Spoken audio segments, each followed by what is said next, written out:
बिस्मिल्लाहिर्रहमानिर्रहीम अस्सलाम वालेकुम। गर्मियों का मौसम शुरू हो गया है और गर्मी की शिद्दत काफ़ी ज़्यादा है। और जिन सिटीज़ में पिछले कुछ सालों में गर्मियों के मौसम के अंदर कुछ टेम्परेचर बेहतर होता था, उन सिटीज़ के अंदर भी जो गर्मी की शिद्दत है वो बहुत ज़्यादा महसूस हो रही है। तो गर्मियों के अंदर बहुत से लोगों को हीट स्ट्रोक हो जाता है, लू लग जाती है। तो आज मैं आपके साथ हीट स्ट्रोक के बारे में बात करूंगा कि ये हीट स्ट्रोक है क्या, हीट स्ट्रोक के सिम्टम्स क्या होते हैं, इसकी कॉजेज़ क्या हैं, हमें डाइट में किन चीज़ों का इस्तेमाल करना है, क्या एहतियात करनी चाहिए, और अगर किसी को हीट स्ट्रोक हो गया है, लू लग गई है, तो कौन सी होम्योपैथिक मेडिसिन बहुत इफ़ेक्टिव है इस केस के अंदर। Heat stroke most serious heat related illness है। इसके अंदर बॉडी का टेम्परेचर है वो बहुत ज़्यादा बढ़ जाता है, बॉडी का जो स्वेटिंग मैकेनिज़्म है ये फेल हो जाता है और बहुत ज़्यादा टेम्परेचर जो मेंटेन नहीं कर पाती बॉडी, बहुत ज़्यादा हीट अप हो जाती है और विद इन 10 to 15 मिनट जो बॉडी का टेम्परेचर है वो 106 डिग्री फ़ारेनहाइट या इससे भी ज़्यादा हो सकता है। और ये एक लाइफ थ्रेटनिंग सिचुएशन है, जानलेवा हो सकता है। अगर इसको टाइमली ट्रीट ना किया जाए तो इसके अंदर जो बॉडी के इम्पोर्टेंट ऑर्गन्स हैं वो डैमेज हो सकते हैं, जिसके अंदर brain, kidneys, lungs, circulatory system, muscles ये डैमेज हो सकते हैं। और अगर इसको टाइमली ट्रीट कर लिया जाए तो ख़तरनाक नताइज है उससे बचा जा सकता है। अब अगर हम हीट स्ट्रोक की कॉजेज़ के बारे में बात करें तो जो हीट स्ट्रोक की कॉजेज़ है इसके अंदर जो सबसे अहम कॉज वो गर्म माहौल, हॉट क्लाइमेट, हॉट इन्वायरमेंट है। जो लोग गर्म माहौल में होते हैं ऐसे एरिया में काम करते हैं जहाँ पे हीट ज़्यादा होती है, गर्मी ज़्यादा होती है, तो उन लोगों को हीट स्ट्रोक होने के चांसेस, रिस्क ज़्यादा होता है। इसके अलावा जो इम्पोर्टेंट कॉज वो डिहाइड्रेशन है। जो लोग पानी का जो इस्तेमाल है वो कम करते हैं, कम पानी पीते हैं, उनको भी जो हीट स्ट्रोक है वो होने के चांसेस ज़्यादा होते हैं। इसी तरह घर के अंदर जो फीमेल्स काम करती हैं और चूँकि क्लाइमेट गर्म होता है, माहौल पहले ही गर्म होता है और किचन में कुकिंग के दौरान भी ज़्यादा गर्मी हो जाती है, जिस वजह से बॉडी का टेम्परेचर बढ़ता है और इस दौरान नौज़िया होना, वॉमिट होना और नौज़िया, वॉमिट, चक्कर आ जाने, दिल घबराना, तो ये कंडीशन हो जाती है जो कि हीट स्ट्रोक के सिम्टम्स होते हैं। मज़दूर लोग, लेबर तबका जो खुले एरियाज़ में धूप वगैरह में काम करते हैं, फैक्ट्रीज़ में काम करते हैं, उन लोगों के अंदर भी हीट स्ट्रोक होने के जो चांसेस होते हैं, रिस्क होता है वो ज़्यादा होता है। इसके अलावा छोटे बच्चे, उनके अंदर हीट स्ट्रोक होने का रिस्क होता है और 60 ईयर्स के अफराद या इससे अबव, उनके अंदर भी हीट स्ट्रोक होने के जो चांसेस हैं, रिस्क है वो ज़्यादा होते हैं। अब अगर हम हीट स्ट्रोक के सिम्टम्स की बात करें कि जो पेशेंट होगा, अगर आप उसकी स्किन देखेंगे तो स्किन के अंदर रेडनेस, लाल स्किन महसूस होगी देखने में और स्किन ड्राई होगी और बहुत ज़्यादा गर्मी के बावजूद भी जो पसीना है वो नहीं आएगा, स्वेटिंग नहीं होगी, इसमें चक्कर आ सकते हैं, नौज़िया हो सकता है, वॉमिट भी हो सकती है। हीट स्ट्रोक के जो पेशेंट है उनके अंदर हार्ट बीट तेज़ हो जाना, सांस का तेज़ आना, इस तरह के मुख्तलिफ सिम्टम्स जो हीट स्ट्रोक के पेशेंट्स के हो सकते हैं। अब अगर हम बात करें कि हमें क्या डाइट इस्तेमाल करनी चाहिए गर्मियों के अंदर, तो सबसे जो इम्पोर्टेंट है वो पानी है। वाटर का जो इंटेक है वो मुनासिब होना चाहिए, वक्फे से पानी पीते रहना चाहिए।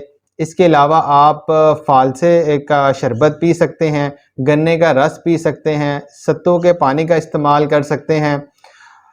कोशिश करनी है आपने कि ये जो रेड ड्रिंक्स हैं, कोल्ड ड्रिंक्स है, सोडा है या बहुत ज़्यादा शुगरी ड्रिंक्स हैं, इनसे अवॉइड करना है और चाय और कॉफ़ी को कोशिश करनी है कि या तो बहुत कम पीना है और या इससे अवॉइड करना है। इसकी एक इम्पॉर्टेंट कॉज़ ये है कि ये डायरेटिक होती है, पेशाब आवर होती है, इनको पीने से बहुत ज़्यादा बार बार पेशाब आता है जिस वजह से बॉडी में डिहाइड्रेशन होती है। अब हम कुछ प्रिकॉशंस की बात करते हैं कि हम किस तरह से हीट स्ट्रोक से बच सकते हैं। सबसे पहले तो ये है कि कोशिश करें कि जो आपके दिन के काम हैं वो दिन के आगाज़ में या इख्तिताम पे करें, जिस टाइम जो सूरज की रोशनी सनलाइट है वो कम है या बर्दाश्त में है।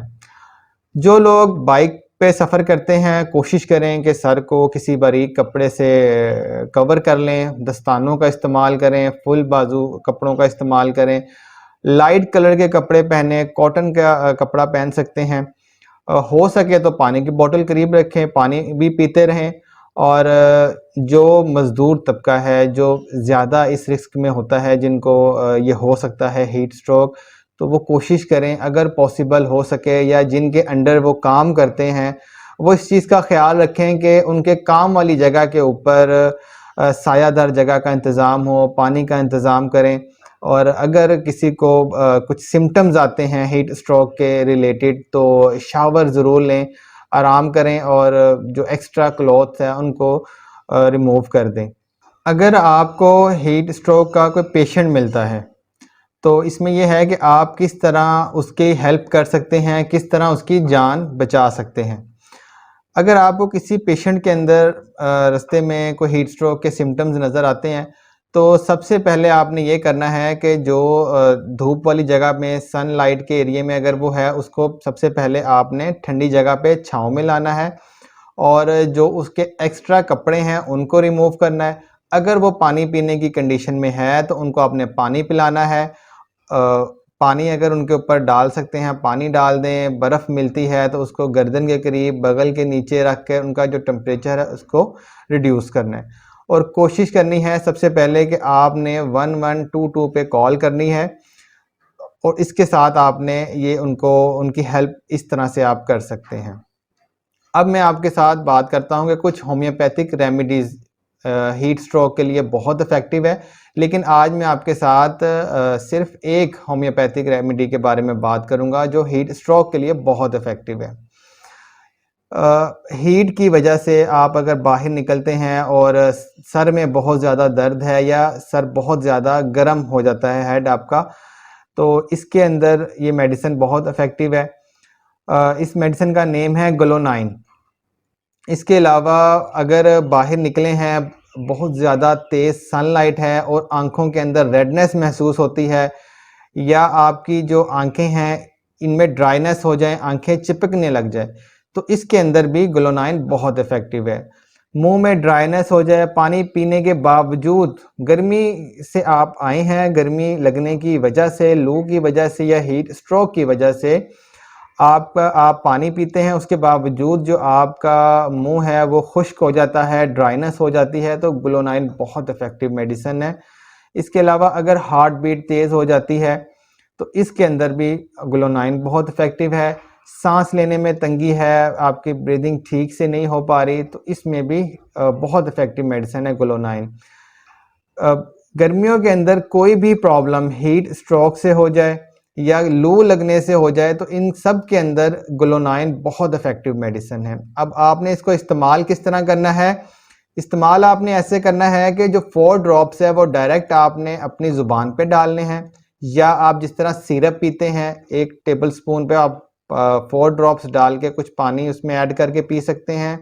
थर्ड जो तरीका है उसके अंदर आप 1 घूंट तकरीबन 30 ml वाटर के अंदर 4 ड्रॉप्स डाल के आप पी सकते हैं।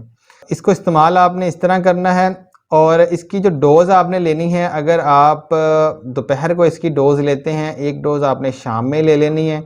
1-2 दिन जस्ट आपने इस मेडिसिन को इस्तेमाल करना है। अगर आपके जो सिम्पटम्स हैं वो बेहतर नहीं होते, आपकी जो तबीयत है वो एग्रावेट होती है, तो you should go to your doctor. आपने अपने डॉक्टर को ज़रूर चेक करवाना है। ग्लोनाइन जो मेडिसिन है ये धूप की वजह से सर में जो दर्द हो जाए इसके अंदर ये बहुत इफ़ेक्टिव मेडिसिन है। अब लास्ट एक मैसेज ये है कि जितने भी ये जो हमारा इन्वायरमेंट है इसके अंदर ये जो परिंदे हैं या इंसेक्ट्स हैं ये भी हमारे इन्वायरमेंट का हिस्सा है।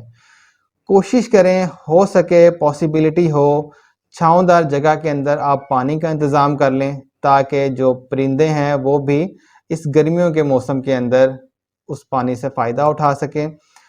इस वीडियो के हवाले से अगर आपका कोई क्वेश्चन हो तो आप कमेंट सेक्शन में पूछ सकते हैं, मैं कोशिश करूंगा उसका आपको टाइमली आंसर कर दूं। इस वीडियो को आप शेयर करें ताकि इस गर्मी के मौसम में हीट स्ट्रोक से लोगों को आगाही हो और लोग हीट स्ट्रोक से बच सकें। बहुत बहुत शुक्रिया। अस्सलाम वालेकुम व रहमतुल्लाहि व बरकातहू।